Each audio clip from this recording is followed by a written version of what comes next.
My family forgot my birthday for 25 years, while spending thousands on my siblings. I threw my own epic party with evidence that exposed them, and my mother showed up screaming at my wedding uninvited.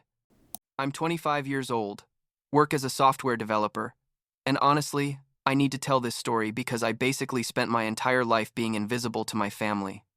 And it's not like I'm being dramatic or anything, it's that they literally forgot about me, like on my birthday and everything.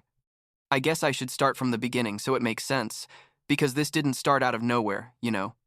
It was something that built up over years and years until it finally exploded in the most epic way possible. I have two siblings. Well, an older brother named Austin and a younger sister named Ella, and for as long as I can remember, I was always like the middle child that nobody noticed. I don't know exactly when all this started, but my first clear memory was when I was like 8 years old. Maybe 9. I'm not sure. And it was my birthday. I remember waking up super excited because, it's your birthday, right? And all kids expect it to be a special day. I went downstairs expecting to see balloons or a cake or something, and there was nothing. My mom was in the kitchen making the same normal breakfast as always, my dad reading the newspaper, and I just stood there, waiting for someone to say something. The whole day went by and nobody mentioned my birthday at all, and the craziest thing is that like 3 weeks before, they had thrown a huge party for Austin, like with entertainers, bounce house, like 50 kids invited, the whole deal. But for me, not even a grocery store cake. The thing is, I thought maybe it was just a one-year thing, like they forgot or were busy or something, but no, it turned out to be the pattern of literally my entire life. The next year, when I turned 10, they threw another mega party for Austin. This time it was like a superhero-themed party with professional costumes and a 3-tier cake. I was hoping maybe my turn would come, but when my birthday came around again, my mom just patted me on the head in the morning and said something like, "Happy birthday, honey," and that was it. We didn't even have anything special for dinner that night. It was regular pasta from any Tuesday. And looking back, I should have seen it coming because the signs were there all along. Austin was the golden child, the one who could do everything perfectly. He got good grades, mom bragged about him to all her friends, dad took him to baseball games on weekends, he always had new brand name clothes, everything. And then when I was like 11 years old, Ella was born, and well, she became the baby of the family, the little princess that everyone adored. Mom basically lived to spoil her, bought her expensive dresses, enrolled her in ballet and piano classes, took pictures of her all the time to show off on Facebook. And I was there in the middle, like existing but without anyone really noticing me, you know what I mean? Ella's birthdays were another level completely. When she turned 5, they threw a princess-themed party, with a real rented castle, horses, everything.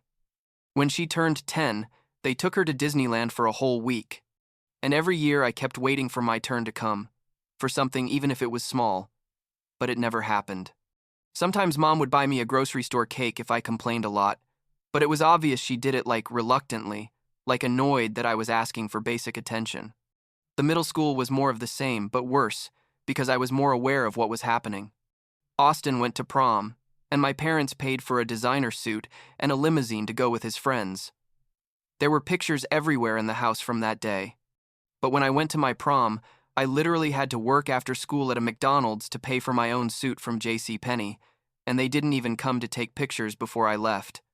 Mom was busy helping Ella with some school project or something, and Dad said something like, "Oh yeah, have fun," without even looking up from the TV. By the time I got to college, I had kind of accepted my role in the family, I guess.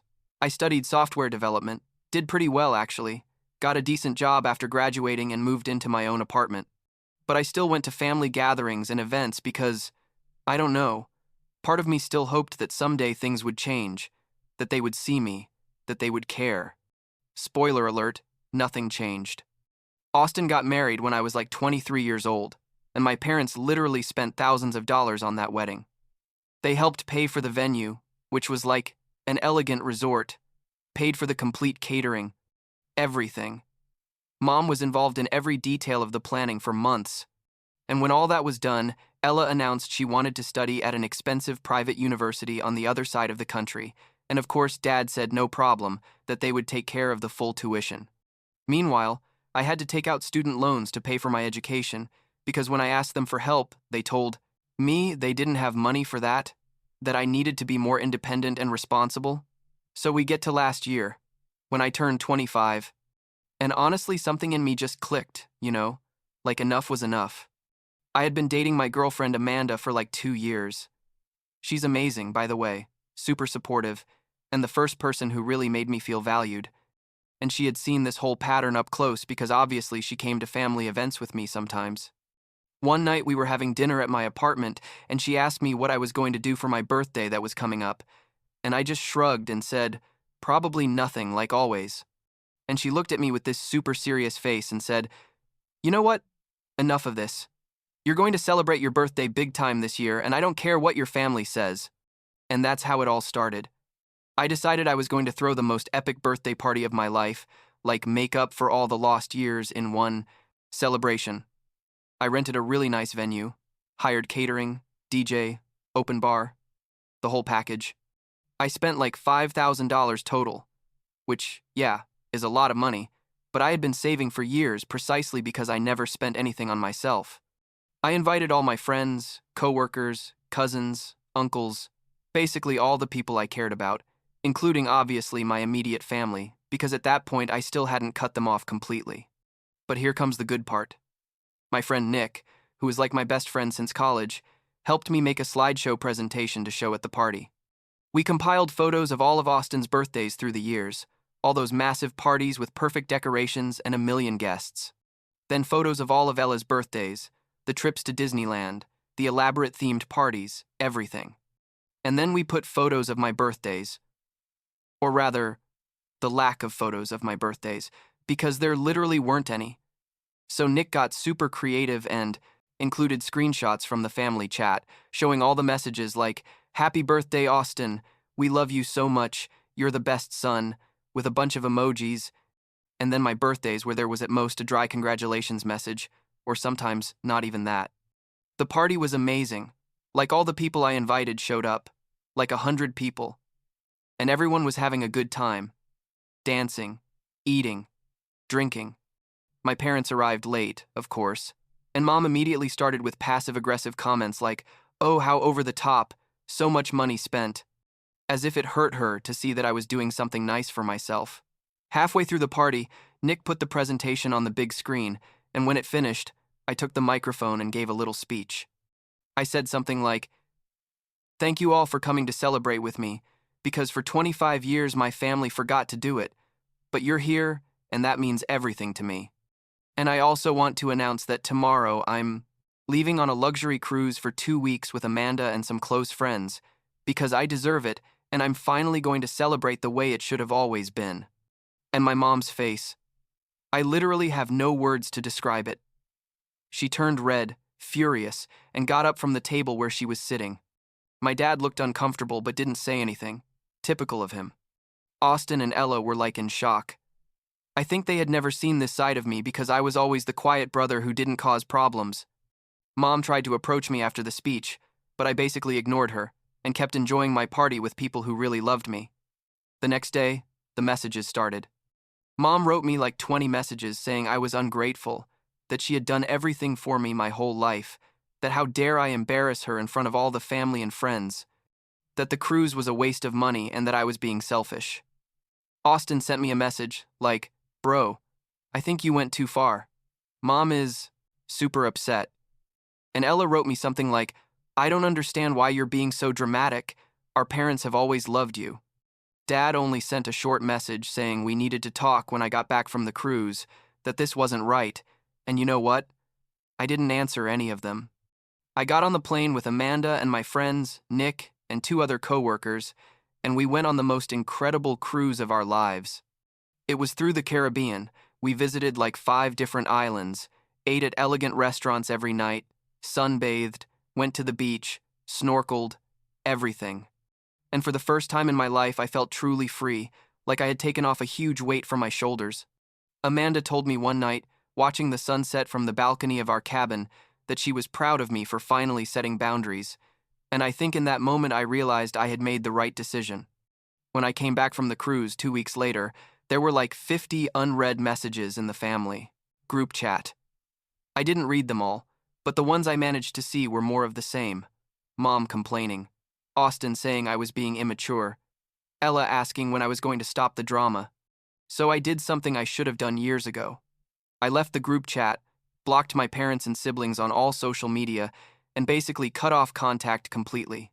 It was liberating but also weird, because no matter how toxic your family is, you still feel that connection somehow. You know what I mean? The next few weeks were quiet.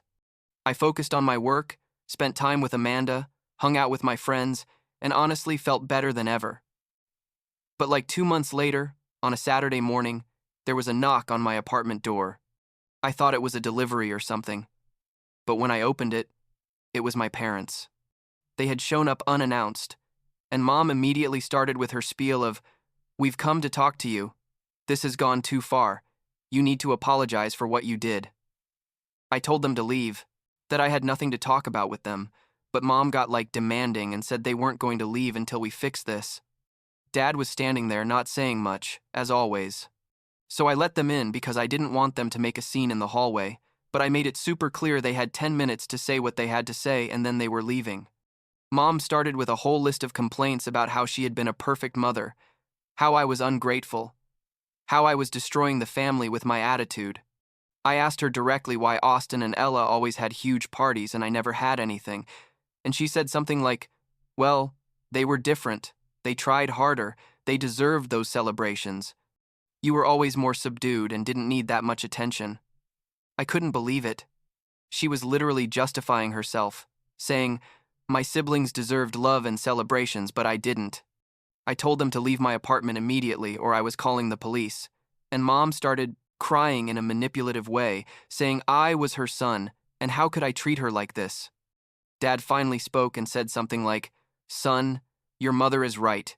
You've taken this too far. You need to reconsider your attitude." I literally pushed them out toward the door, not aggressively, but firmly, and told them not to come back ever, that we were done as a family. After that, I also blocked their phone numbers. Amanda completely supported me through all of this, and like 6 months later, I proposed to her. She said yes, obviously, and we started planning our wedding. We decided it was going to be something intimate, like 50 people maximum, only close friends and family who really supported us, which meant cousins, uncles, some of Amanda's relatives, but definitely not my parents or siblings. We sent out the invitations without including them at all, and I thought that would be the end of all the drama. The wedding was beautiful. We did it at a super nice garden venue, with flowers everywhere, a gorgeous altar, everything. Amanda looked incredible in her dress. I was nervous but happy. Our friends and family were there supporting us. The ceremony started perfectly. The officiant was talking, and then out of nowhere I heard a voice yelling from the back, "How dare you get married without inviting your own mother?"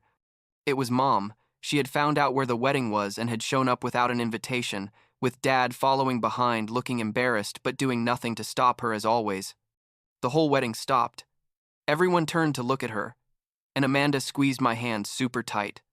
Mom started walking toward the altar, yelling that it was disrespectful, that how were we going to start a marriage with so much hate in our hearts, that I was a terrible son, and that Amanda should know what kind of family she was getting into. Nick and 2 other friends intercepted her before she got very far, and basically escorted her out of the venue while she screamed and cried, in a super dramatic way. Dad left with her without saying anything. Typical. The rest of the wedding was beautiful, despite that horrible interruption. We got married, had the reception, danced, ate cake, everything was perfect. But that night, already at the hotel before leaving for our honeymoon the next day, I got a call from Dad. I answered because I thought maybe he was going to apologize. But no. He started with a speech like, "Your mother is devastated. How could you do this? She just wanted to be at your wedding. You're her son. Someday you're going to regret how you've treated her." I told him he had allowed Mom to ignore and dismiss me my whole life, that he was just as guilty as she was for not doing anything to protect me, and that I didn't want to talk to either of them ever again. I hung up and blocked him too. Amanda and I went on our honeymoon to Greece, and it was absolutely incredible, like a dream trip. But when we got back, I couldn't get out of my head. Everything that I had happened. I needed answers. I needed to understand why my own mother had been like this to me my whole life. So I made a decision that was probably stupid, but I needed to do it. I went to my parents' house one day when I knew Dad would be at work to talk to Mom alone. When she opened the door and saw me, her face went through like 1,000 different emotions. Surprise, anger, something that almost looked like fear. I confronted her directly, told her I needed her to explain to me why Austin and Ella were always her priorities and I never mattered. What I had done wrong to deserve being treated as invisible for 25 years. And she, with the most serious face I've ever seen on her, told me that the truth was that Austin and Ella simply were more likable to her. That they were more successful, more charismatic, more worthy of her attention and resources. She said, I never tried hard enough, that I was always mediocre at everything, that I hadn't done anything to deserve the same level of celebration as my siblings. I stood there for what felt like an eternity, processing that my own mother had just openly admitted she never loved me as much as my siblings, that I was basically always her least favorite child, and that was somehow my fault. I asked her if she had ever loved me, and she just said, of course I did. But love doesn't mean all children are equal. Some deserve more than others. I don't know if she realized how completely toxic everything she was saying sounded, or if she really believed she was right. I told her thank you for finally being honest, that at least now I knew I wasn't crazy, that my perception my whole life had been correct. I told her she was a terrible mother, that what she had done to me was emotional abuse and neglect, and that I hoped someday she could see how damaged she was as a person. I left that house and knew I would never return, that was the last time I would talk to her or any of them. It's been like 8 months since then. Austin tried to contact me a few months ago through a work email, saying he wanted to fix things, but I didn't answer him. Ella sent me a physical letter to my apartment, saying she missed her older brother, but I threw it away without finishing reading it. My parents never tried to contact me again after that last conversation. And honestly, I'm okay with that. Better than okay, I'm at peace. Amanda and I are building our own life together. I have amazing friends who feel more like family than my biological family ever felt. I work at a great company. I make good money. I'm happy with my career. Sometimes I think about everything that happened, and I feel sad for the kid I was, the one who waited year after year for his parents to finally see him, to celebrate him, to care even a little bit. But that kid grew up, and the adult he became finally understood that you can't force people to love you, not even if those people should love you by default.